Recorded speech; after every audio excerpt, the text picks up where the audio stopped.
Welcome to All in Yellow, the official Norwich City podcast. Today's guests need no introduction. They're the custodians of the football club and arguably our biggest fans. It's our joint majority shareholders, Delia Smith and Michael Wynn-Jones. Delia and Michael, it is so good to have you on the podcast today. Thank you so much for coming on All in Yellow. Now, we're speaking ahead of the final home game of the season here at Carrow Road. What a season it's been so far, Delia. Unbelievable. Yes, unbelievable. Has it matched your expectations? Yes. Far exceeded them, I think. Yeah, far exceeded. I don't think we've ever seen such consistently good football. I think that's fair, yeah. And what's been the magic ingredient, pardon the pun? I think the magic ingredient is the whole ethos of Norwich City Football Club now, which has become a really formidable team behind the scenes as well as on the pitch. And I think when people work together, things can be achieved much more easily. And I think Daniel and Stuart are magic ingredients as well. Yeah. What were the conversations you would have had with Daniel and Stuart then? Because obviously last season, Project Restart happened and it didn't go to plan. But what were the conversations you had in planning to turn that around heading into this season? I don't think we put down any markers at all.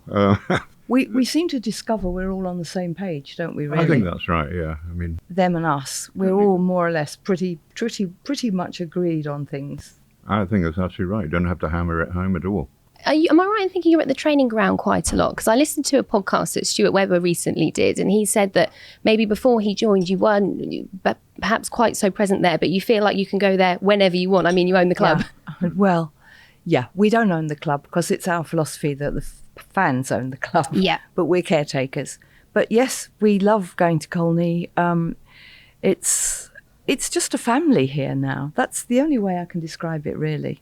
And it's so impressive now, you know, with all the new gyms and goodness knows what, and the soccer bot, which can't wait to see that happening. Yeah, we went to see it in Germany before it was purchased, and it was fantastic. It's amazing. Well, yeah, tell us how the soccer box plan came about. Well, Stuart knew of it because quite a few German clubs, major German clubs, have it, but no one else, as far as we know. I mean, we are the first in Britain to have it, and it's a computerized circle of which you stand in the middle, and it reproduces games or situations and measures actually how quick and agile and you are as a player. Oh, wow. And the training facilities in themselves have come on leaps and bounds since Stuart Webber has been at the club. What do you make of all of that, Delia? Oh, I can't believe it. When I go to Colney now, and I think a few years back, I just can't believe it. I'm always overwhelmed.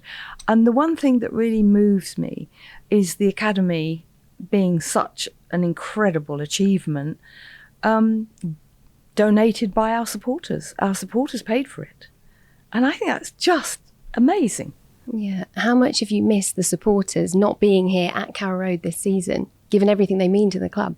I can only describe it as having a limb missing. Really? Awful. It's tragic. I mean, it would be bad enough for them to have, or for us all to have missed the football, but to have missed that standard of football and that sort of achievement makes it even worse, really, isn't it? Yeah, I just hope they've all been watching. I'm sure they have been. And one of the biggest fans was your amazing mum, Etty, who recently Yes. passed away. Yeah. Absolutely incredible woman. In fact, I remember speaking to her a couple of seasons back, 3 seasons ago, I think it was, at the end of season awards, and she was telling me all about her favourite players. The list was quite long and she knew about everyone, didn't she? She did. She knew her football. And this season she would have been really excited, but she would have expected it. She always expected quite a lot of Norwich City. And you didn't want to be in her way if we'd had a bad game. On the other hand, we've got lots of photographs of her hugging young players. Some of them are still with us. She loved the academy, and she raised funds for the academy all the way through. On her birthday every year, we invited people to the birthday party. No cards, no chocolates, no flowers, just a donation to the academy. And every year we raised quite a lot. So she was very, very... I've got a picture of her giving Todd Player of the Year when he was about 14. Oh, wow. Yeah, and one lovely thing I'd like everybody to know is that completely off their own bat, the supporters clubbed together and they bought the most amazing tree. Not the supporters, the team. The squad, yeah. The squad. And they bought this amazing tree, didn't they? And sent it with a plaque saying, fond memories from us all of Etty. Oh, that's so lovely. And it's now planted looking at the pond and the orchard and in the best And it's possible covered in way. green and yellow. Yeah, it's great. Oh, how The beautiful. tree. And she would have been so proud of how this season has unfolded, wouldn't she? And the team has delivered so much joy this season. Obviously, it has been a difficult time for a lot of people as well with the pandemic. We're now more than a year into it. But just being able to see everything that the team is doing on and off the pitch, it just brings so much joy to the fans, doesn't it? And that community feel is so important, isn't it? Mm-hmm. Well, I think Norwich has always been unique like that, I think. It's referred to as a family club, but I don't think that means that lots of families come. It means like it's an extended family, if you like, sort of radiating out from Carrow Road to Norwich to Norfolk and beyond. And that's a really strong feeling I think we've got here. Absolutely. And you mentioned, Delia, earlier that you see yourself very much as caretakers that have to take care. How does that differ in mentality to seeing yourself as owners? Well, there are quite a lot of owners we'd not like to see ourselves as, frankly. I mean, there was a time, obviously, when the club was really on its knees, and we did certainly help out. And over the years, we've acquired more shares, sometimes accidentally. But the reason that we actually do have a majority is that we donated a large sum of money to restoring the fortunes of the club, but it's never enough. And like when they had to do the South Stand again, that cost a huge amount of money, and so we chipped in, and we chip in with equity rather than loans, and so it's all added up in the end. Yeah, I bet. And taking you back right to the very start of your association with Norwich, it's now sort of 25 years that you joined. What initially attracted you to the club? Well, we were supporters, season ticket holders. I've been coming here since 1954. Wow. I think so. We're very old. No, not at all. But huge fans. Initially, fans first and foremost. Oh yeah, we used to come with my dad. We stood at the river end, which was then more of a mound than actually a terracing. And in those days, you were sort of squashed so close. You would move, but all together with everybody else, about 20 yards from where you started. Oh wow! And how much has the club come on since then? Unrecognisable. I mean, we've been through some very raw times, very difficult times, and so it's even more pleasurable when you've had to sort of fight for it. Yeah. For years we were it's like fighting a fire all the time that would never go out. And I always used to say, football is like putting a pile of money on the middle of a pitch and setting light to it. Wow. Well, talk us through the difficult times, because obviously when you first took charge, the club had been promoted or relegated, from what was the Premiership then. So what kind of position did you find the club in at that time? Dire. In fact, I think it was only moments away from, they didn't have administration then, it was just bankruptcy. And people had to share jobs. And as season ticket holders, we had to watch for months our best players being sold off, one by one, all our lovely team that had got us to the Premiership. And it was just so painful and so horrible. I can remember our first board meeting ever, and all we talked about was firefighting and how there can be no meals at Colney.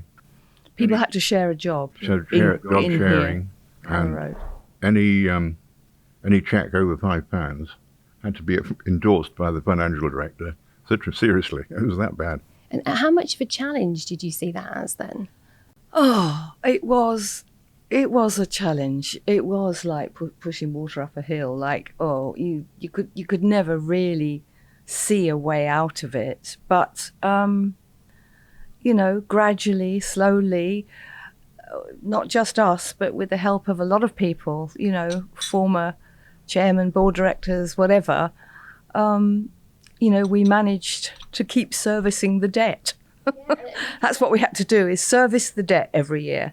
You did it very much in your own way. I mean, Delia's Canary Catering as well, the money that's brought in and all the events you used to put on, the evenings with, that all helped generate money for the happening, clubs. yes. Still is, and it's so important, isn't it? Well, I got fed up with sitting around a board meeting, talking about how to get rid of the debt. And so I said, why don't we try and make some money? And then when I saw how big, when you come as a season ticket holder, you don't really see behind the scenes. When I saw all these huge spaces and rooms, I thought there must be something we could do. And I asked the chief executive if he was interested in changing the catering, because I thought we might be able to make some money. And there was a lot of... He said no, actually. Yeah, he said... Oh, really? How did you change the mindset? A lot of criticisms in the press, Delia's only interested in hot plates, not in football. Was that difficult to handle at the time? No, not really. Did you kind of expect it in a way? Sort of, yeah. I mean, that's it, isn't it? That's it. But we actually did pull this catering company together. And we have been able, through it, to contribute to the football and the stability of the club. So it was all worth it. And you say stability there. How key is that? We're building such a self-sustainable, if I can say it right, self-sustainable model here, which is different to what you do see from a lot of clubs. And I know you've come out and said we don't want to be like some owners of clubs that just pump millions and millions of pounds in and aren't looking at the longer term future. How important is that model that you've created here at Norwich? Well, it's key.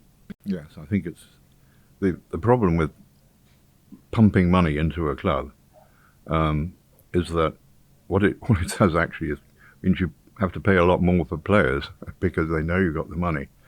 And frankly, if you don't pick the right players, that is a complete waste of billions, I suppose. But if you can actually see from the word go, players develop, get better, break into the first team, get better, that's far more sustainable, frankly.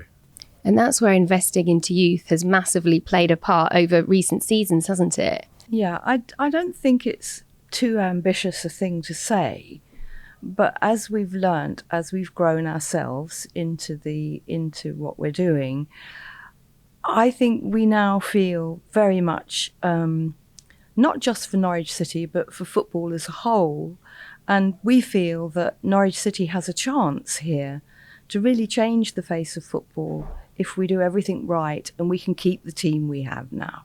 Do you know what? I did an interview recently with Stephen Fry, and he mentioned the fact that Arsene Wenger had said how lucky us Norwich fans are to have you. People come over the world, look at the model here. That must make you very proud. I'll send the check to Arsene a bit later. We are very proud, but it's been a team thing. If we hadn't got the people we've got in the positions they're in, we wouldn't have achieved it. But we have got a wonderful team here. We've got Stuart Webber, and without Stuart Webber, we would never have had Daniel. So it just all works like that. And we've got Zoe Ward and Ben Kensel, and we've got a team of people here who are making this football club thrive. Yeah, and it is absolutely clear for all to see the philosophy, the ethos of the club. But just tell us a bit more detail about your relationship, firstly with Stuart Webber. He is just amazing. But you've had to put your trust into him, obviously, as well. When he joined in 2017, there was a lot that he wanted to improve. Did you know there'd be quite so many changes he wanted to make? We know. We soon found out. We soon found out, and I think we trusted him from the word go. I mean, the minute he came in, with his list of managers he was going to interview and what he was going to do. I mean, it was just glaringly obvious. We're in another league. Mm-hmm. And Daniel Farke, what's your relationship like with him? Well, more or less the same. Yeah. I mean, I just worship Daniel, and I'm so proud. He's not an ego. He's just a gentle person. Sometimes he gets very angry. But he just does the work. Usually with referees. But any manager who can produce that kind of football, and key, not be afraid to give young players a chance. He's not afraid to do that. He will, and that is where we have. And this year, the thing that bowled me over the most this year was we lost our back four. We went into a game without any of our back four. What happens? In comes a couple of kids, young people, and we didn't notice the difference, did we, really? Well, it is. It's kind of like a case of here's one I made earlier. Yeah. But that doesn't happen overnight, does it? Just tell us the thought process behind bringing that model into a club like Norwich. Well, I think it's the passion of Daniel and Stuart. They have a passion to do it. That's the way they want to do it. They understand that there isn't, millions of pounds of money here. They understood that right from the beginning, and they've gone about it in the way they've gone about it. And we haven't really noticed there's not a lot of money. We haven't as fans either right now. Because I mean, when we played Watford, they had a 40 million player, but they weren't better than us, It's just what they've done is incredible. Yeah, and you can see their passion for the club, and we can see your passion for the club, of course. Still as passionate as ever? Yeah. More. Right, more, yeah. Why so more? Oh, because it's a journey, and it's one of the things about football supporters everywhere. What unites them is the hope of being able to achieve.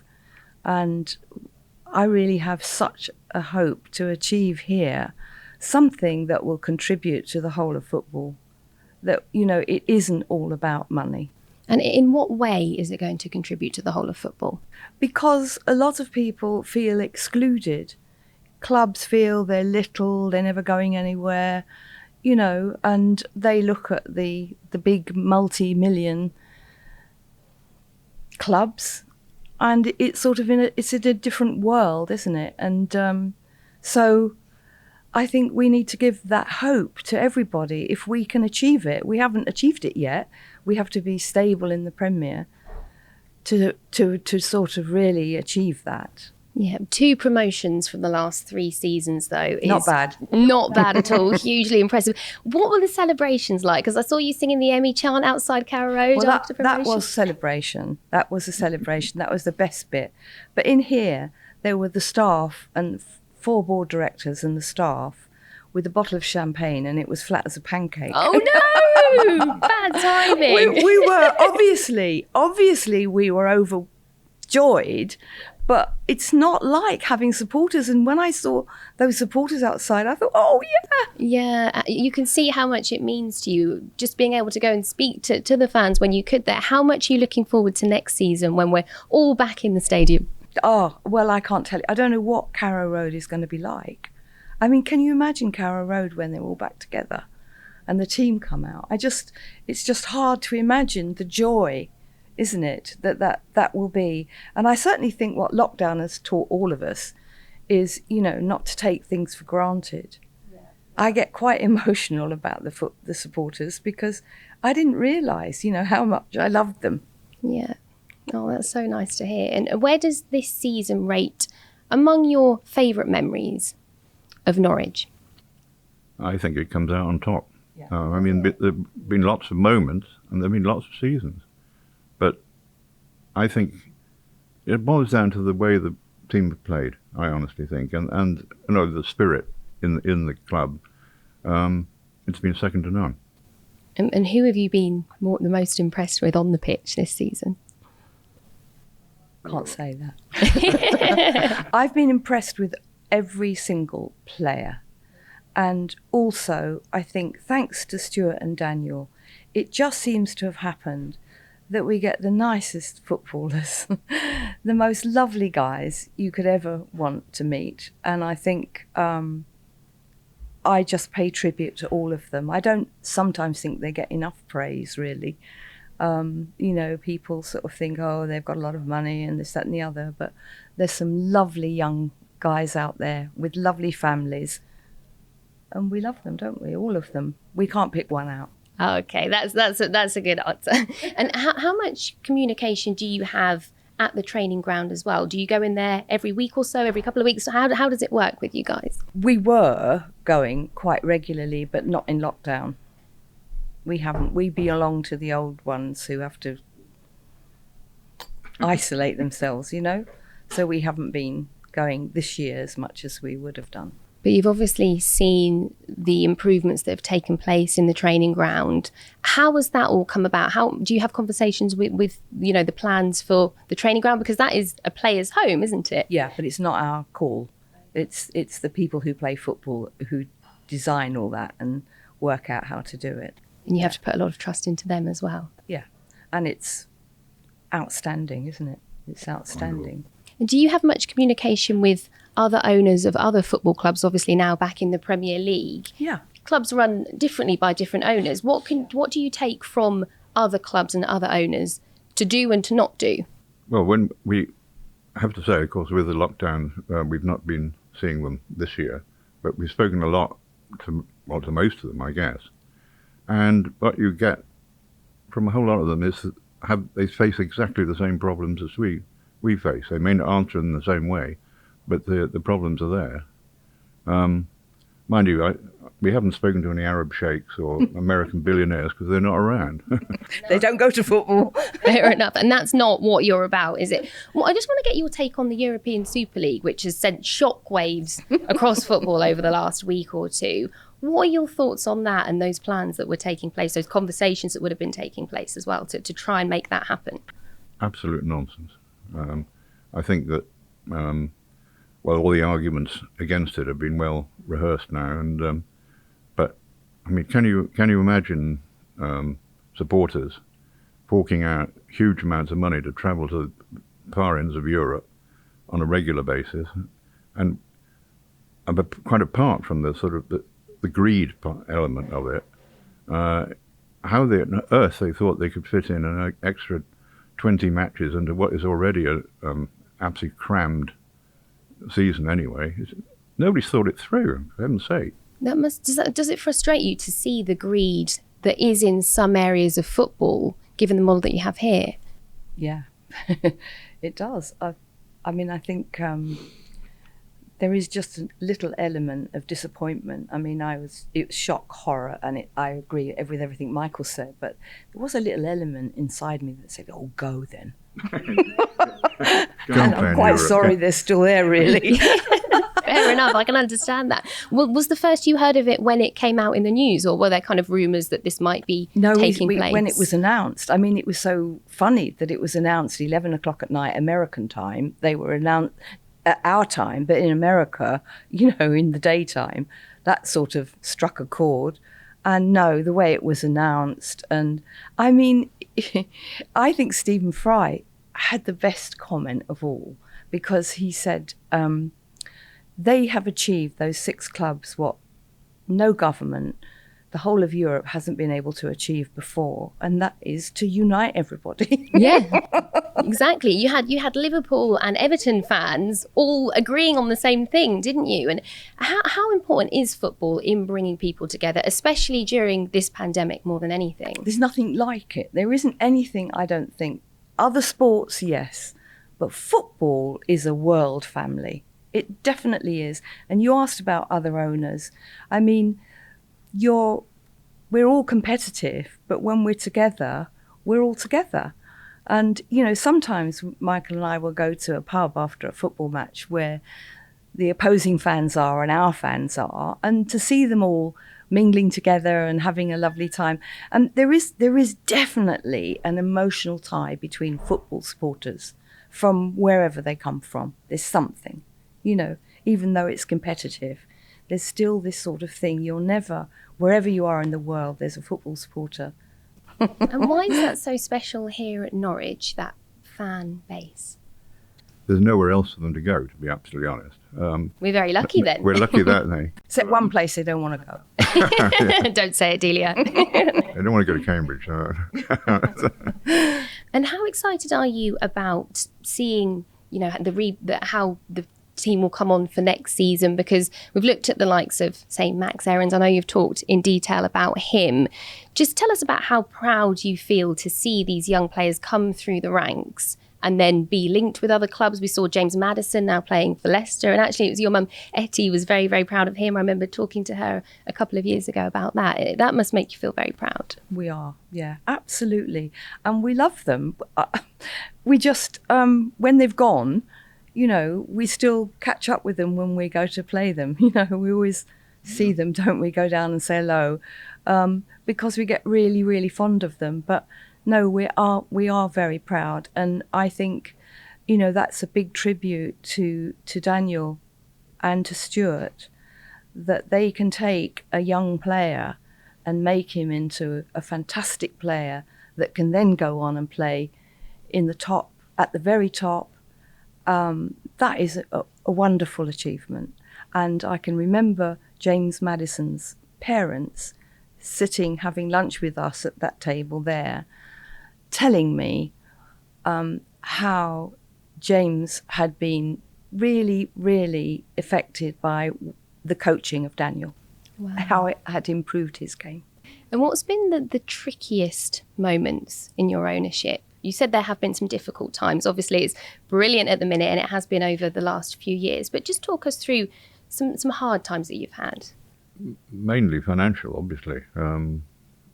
Getting on a train from Stowmarket to Norwich with a cheque to get here in time to save us. And that's actually happened? Yes. But I wouldn't say that was difficult, but I think there have been difficult moments. Trying to bring money in and not being able to, and that was frustrating, wasn't it? We went everywhere. We used to go out cap in hand everywhere to try and raise money, didn't we? Yeah, city everywhere. Yeah. We were singularly unsuccessful. Well, we're useless at it. You weren't. But when you first became majority shareholders, did you know that there was going to be so much work to do on that front? We knew nothing about anything. We just knew that if we could do anything to save our football club, that was it. We had to learn on the hoof, didn't we? Yeah. And how much have you learned in this time? Oh, we know it all now. Yes, you do. You do. What's been the biggest learning curve, would you say? Don't get into debt. Yeah. I think that's it. But that's got to be easier said than done, is it? Well, we're very lucky now. You know, we're very, very lucky. But having years and years of debt, you can't do anything. There's nothing you can do. It's a millstone. When you look at it, there'll be years when we owed well over 20 million quid and absolutely no real thoughts about how to pay it back, although we have now. But I think it was back in 2011, promotion and then 3 consecutive seasons in the Premier League. How much did that help to rid the club of that debt? It's quite a lot. Oh, yeah. Although I actually think that the promotion after that helped more, because obviously there's more money around. The first lot was debt. So it didn't really until, as you say. But the amount of money that came from Sky was far less then. Yeah. And does it surprise you by the amount of money now involved in football? Because the Premier League, the playoff, the Championship playoff, to get into the Premier League is seen as the most expensive game, isn't it? Yeah. But when I say I'm always full of hope, just think, you know, of Timu Puki. What a find. Envy of every club in the Championship for no fee. Yeah. And how does that even come about at the start? Well, we've got the right people making the decisions.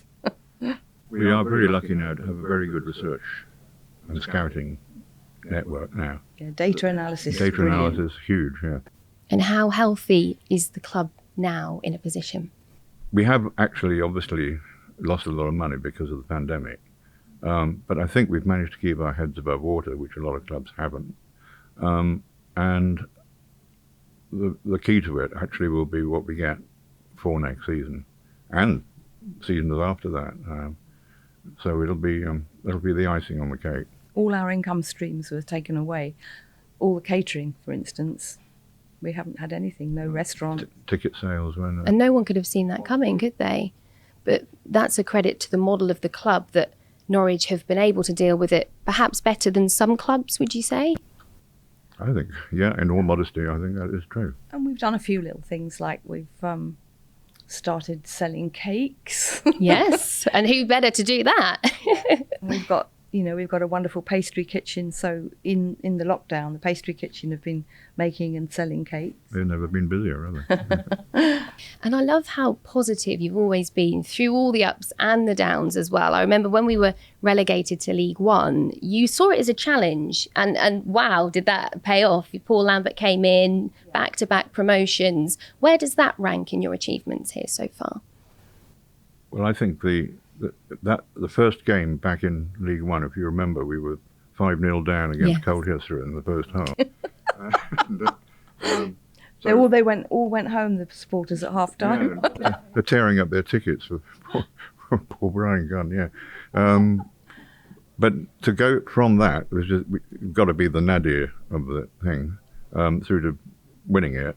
Amazing. I mean, it really was. I think it was the best thing that ever happened to us. To actually change things. We changed things. We got up, and we went in here, came in here, and we changed it all. And how did you change it? Where do you start with that? Well, just getting different personnel.